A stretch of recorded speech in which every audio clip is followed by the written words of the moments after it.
पहिलं कनेक्शन ही केबल घ्यायची, एक केबल घ्यायची आणि DSOला कनेक्ट करायचं. DSOच्या पॉझिटिव्ह इकडचं पॉझिटिव्ह आणि DSOच्या पॉझिटिव्हला कनेक्ट करायचं आणि हे टाईट करून टाकायचं इथून. मग एक निगेटिव्ह घ्यायची, टेस्ट पॉईंट फॉर CRO DSMवरनं बकच्या इथून एक निगेटिव्ह घ्यायची आणि इकडच्या निगेटिव्हला कनेक्ट करून टाकायचे. हे झालं पहिलं कनेक्शन तुमचं, कळालं ना? हे पहिलं कनेक्शन. दुसरं कनेक्शन काय करायचं, हे PS1ला PSC1ला घ्यायचं, इकडच्या PSC1ला कनेक्ट करायचं. नंतर हे G घ्यायचं, गेट घ्यायचं आणि इकडच्या गेटला कनेक्ट करायचं. दुसरं कनेक्शन. तिसरं कनेक्शन घ्यायचं ग्राउंड टू आणि ते इकडच्या ग्राउंड टूला. नंतर घ्यायचं चौथं कनेक्शन, इकडचे लिंक इंडक्टर लिंक आणि कॅपॅसिटर लिंक दोघांना कनेक्ट करून टाकायचं. हे दोन कनेक्ट झाले, इंडक्टर लिंक कॅपॅसिटर लिंक दोन्ही कनेक्ट झाले. नंतर ही एक लिंक कनेक्ट करायची, ही एक लिंक कनेक्ट झाली. लवड्यावर पकड की, अरे बोलल्या बरोबर की. ही लिंक कनेक्ट झाली की आपलं सर्किट संपलंय. हे सगळे आपण कनेक्ट केले. सर्वात पहिलं काय करायचं, इनपुट घेताना ग्राउंडला ग्राउंड लावायचं आणि पॉझिटिव्हला PSC1ला कनेक्ट करायचं आणि मग इथं चेक करायचं. इथं आपलं 25च्या आसपास व्हॅल्यू होती, 25 ते 27पर्यंत.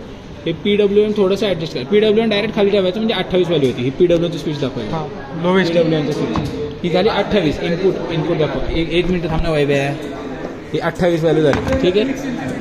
हे काढायचे दोन आणि मग आउटपुटला इथं हे आउटपुट काढायचं. आउटपुट आहे ना, मग आपल्याला दिसतं की हे स्टेप डाऊन झाले. आता स्टेप डाऊन असताना जोपर्यंत आपण हा स्विच हलवत नाही, एकदम वर पकड. आपण जोपर्यंत हा स्विच हलवत नाही तोपर्यंत आपल्याला समजत नाही की हे काय कर. मग जेव्हा आपण हा स्विच हलवणार तेव्हा PWM इन्क्रीज होणार आणि एका स्पेसिफिक व्हॅल्यूला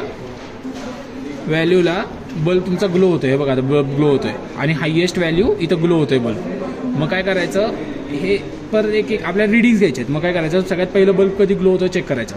सर्वात पहिलं ग्लो होतोय 3.5. मग आता इथं व्हिडिओ स्विच कर, बस खाली बस. 3.5 ही व्हॅल्यू दाखवत. 3.5ला बल्ब इथं थोडासा ग्लो होतो. मग काय करायचं, इथून ऑटो सेट करायचं. सर्वात पहिलं ऑटो सेट झालं की इथं दिसतं तुम्हाला स्क्वेअर वेव्ह दिसेल. स्क्वेअर वेव्ह दिसली की स्टॉप करायचं.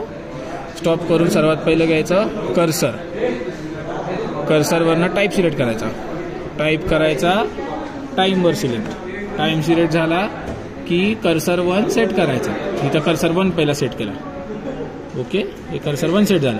आणि आता काय करायचं, कर्सर 2 घ्यायचा आणि आता कर्सर 1 कुठे सिलेक्ट केला आपण, इथं गेला ना, मग इथं घ्यायचा कर्सर 2 सेट. म्हणजे एक त्याची ड्युटी सायकल मेजर करायची. हा कर्सर 2 झाला. अरे सेट करा ते. हां, हे 2 झालं सेट हो. हां, हे 2 झालं आणि ही जी व्हॅल्यू आली 160 किंवा याचं जास्त येतं, पण मी कर्सर 1 जरा चुकीचा सेट केला आहे. एक मिनटं पॉज कर.